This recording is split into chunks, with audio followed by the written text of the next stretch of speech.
bari ci ñoom day laa ya'lamuuna duñ xam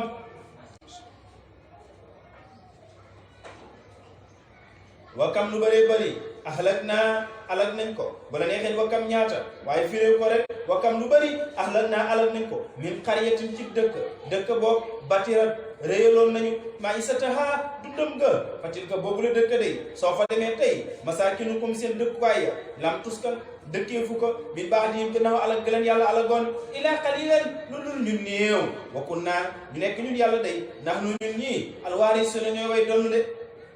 doon nañ dëkk ba dañooy doon na àddina yëpp it ndax ñoo ko moom nit ñi dañ koy fàtte léegi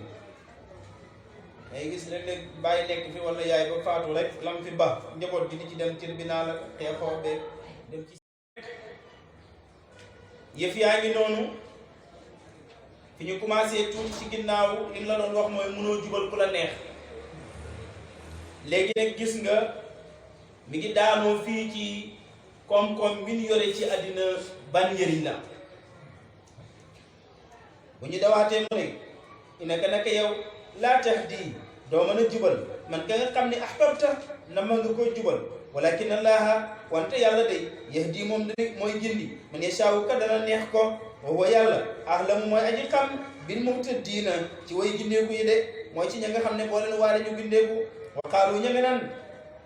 ina tabi'al huda ndem topp nañu njub gi maaka ànd ak yow Muhammad kon day nu xattaf def na sippiñu nu xattaf def na këfuñu min ardinaa ci suñu suuf si awalam yàlla ne awalam nu makkin ndax saxaluñu woon awalam nu makkin ndax jàppale luñu lahum ñel leen xaar yëgguñu fa ñu jëm kon li ñu yor buñ ci dugal ak yàq tariqi tawili wa saadi xalili wamni saqili fa kayfa tiha la Abdurahman wax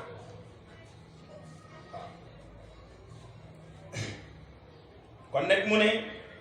wa maa utitu min shay'in fa mataaul xayaati dunia fa mataaul as yóbbal la rek xayaati dunia bu dunduk addina gii di aji jege di jeex wa zinatuha ak taar boobu aji nekk la ci addina waaye nag su ngeen dëgërloo ba topp ci yàlla day wa maa inda allah xayrun wabqa wa maa inda allah la nekk fa yàlla xayrun moo gën foofu li ngeen yi ngar-ngari gis ko di ngar-ngari